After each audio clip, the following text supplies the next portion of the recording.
The original Spider-Man movie came out in 2002 and stars the likes of Toby Maguire, Kirsten Dunst, Willem Dafoe, Macho Man Randy Savage, and even James Franco. This movie follows the classic backstory of Spider-Man and how Peter Parker eventually ends up as Spider-Man, and this is caused by him being bit by a spider, we all know it, and his Uncle Ben's death urges him to fight crime around New York. However, after a sudden urge and sudden new threat comes to light of the Green Goblin, he must be on his A game. If not, then he might get destroyed. On that point, Norman Osborn, who is something of a scientist, decides that, I'm just going to try this experiment which isn't humanly proven yet, and tries to rush his development in this scientist project, causes him to have something of a catastrophe, and turns, well, for him it might not have been a catastrophe, but as a whole, he gains endurance, speed,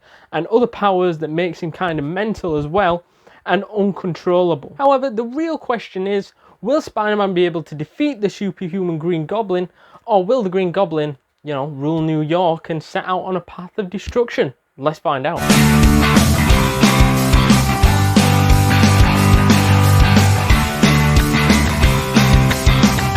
So what I also like is the story of this movie. As we see at the start of the movie, Peter Parker, being this nerdy guy hanging around with Harry Osborn, who is also quite a nerd, and them two are quite best mates, and obviously Peter Parker fancies Mary Jane at this point.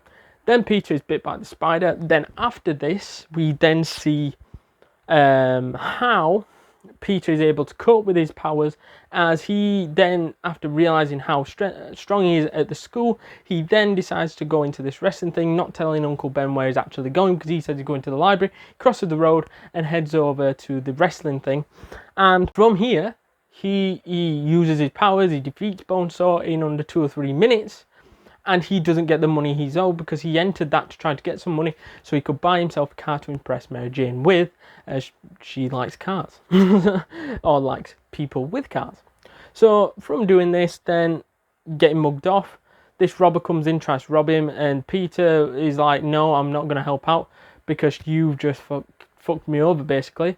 He runs up, he tries to steal Ben's car, and from then, the carjacker shoots Uncle Ben as he refused, and then drives off, as we see. And then, Spider-Man chases him down. Well, not Spider-Man yet, but Peter Parker chases him down, corners him, whatever, and basically then from this moment decides to hunt down crime after his Uncle Ben's death, and decides to use his power for his own sort of gain, defeating crime in New York.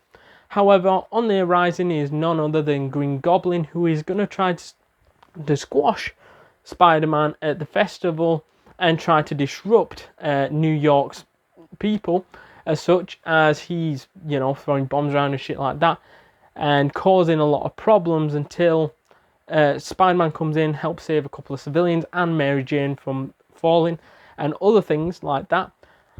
And from this point, we then see these two get into a little bit of fight, not much.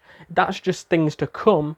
And the next main fight is between Spider-Man and Green Goblin lures Spider-Man into a burning building after he falsely thinks that there's a person on the top floor, which is a child or something. He goes up there and finds out that there's nobody on the top floor, and then it is just Green Goblin that lured him into a trap. And from this, Spider-Man comes out the worst of it, as it is quite a feisty battle, and he gets a few cuts and bruises here and there. And he then has to go to a Thanksgiving dinner, also with Norman Osborn in. This is where Norman Osborn finds out that Peter Parker is Spider-Man. Fucked up, right? And from this, because he realizes that the gash on Peter's arm, after Peter tries coming up with this bullshit lie of him just tripping over, he doesn't believe him because it's in the exact same position he knew he cut him as the Green Goblin. So from this, of Peter being revealed as Spider-Man by Norman Osborn, he then, Norman Osborn that is, goes back as the Green Goblin and decides to go and attack the people Peter loves most, the likes of Aunt May and Mary Jane, as he ends up putting Aunt May in the hospital due to fear. And then he ends up trapping Mary Jane in a situation where Spider-Man's either got to choose between her or a cable car, and Spider-Man goes, no, I can save them both, saves them both, and away we go. And from this point on, we then see Spider-Man go, well, Toby Maguire's Peter Parker basically go, he's crossed the line, let's get into one last final battle to decide who fucking rules New York, practically. So they get into one feisty battle with Green Goblin coming out on top majority of that last boss battle, until Peter Parker's like injured and shit like that, and then Norman Osborn reveals himself as the Green Goblin, and then tries talking to him saying I'm sorry and all this shit, and then launches his glider, in which he thinks that Peter's not going to be able to get out of the way of, and then it suddenly, Peter then backflips and it goes straight into Norman Osborn, kills him dead. And then this is where, you know, Norman Osborn gets killed off. Spider-Man carries his body all the way to the Osborn apartments, where he drops the body off. And this is where James Franco's Harry Osborn comes into it, and he thinks that Spider-Man killed his father, in which we'll get onto in the Spider-Man 2 movie review, and how impactful that little moment becomes upon the Toby Maguire trilogy. However, from this point, this ends at the funeral of Norman Osborn, and then that is it. To me, I just want to say, just to sum up the little bit of story as well, is that this ends one of the best superhero movies of all time, and this was the perfect ending for me, and is one of the best superhero movies in that sense. As before Spider-Man, they weren't really that big superhero movie to drive everyone along. Yeah, you had the likes of the X-Men movies. However, they weren't half as impactful as Spider-Man was. And then this really helped create what we know today, which is the MCU, as Spider-Man stapled himself as a mainstay, and then Iron Man came later on, and so many of these other big superheroes.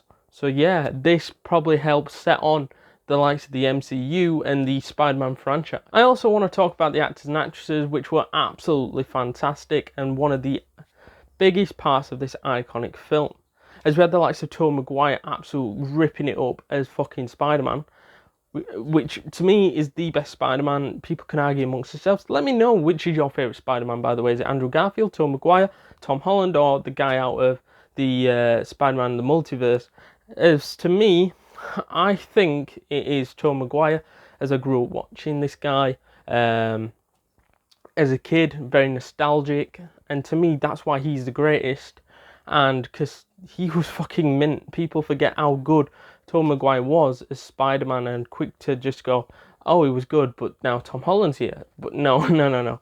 He was immense as Spider-Man, and yeah, I always refer back to his Spider-Man when talking about Spider-Man in general. I also really enjoy Kirsten Dunst's character, Mary Jane, and she was very likeable and lovable as her character progresses throughout this movie, and we see more of her in the second and third movies. However, we got a glimpse of what we are going to yet to see in the 2 and 3 with him and Peter Parker, and Peter Parker's relationship moving forward. I also really want to big up to Willem Dafoe in this movie, as he was unbelievable as the villain. Maybe the best villain performance out of all the Spider-Man villains that have been in the Spider-Man movies, as we covered Willem Dafoe in No Way Home as well, and he was amazing in that one. So he was obviously going to be amazing in this one, because this is where he started as the Green Goblin and picked up his character later down the line in No Way Home. And to me, he's one of the greatest villains, and he helped portray that character fantastically. So yeah, big up to him. He was immense. I also really liked James Franco's character, Harry Osborn, in which seemed like a nerdy, geeky type of Peter Parker's best friend, basically. So to summarise, one of the greatest superhero movies of all time. I really like this movie, and stays quite close to me in terms of that nostalgic feel, and a film that I grew up watching as a kid. And to me, this movie symbolizes everything a superhero movie should be.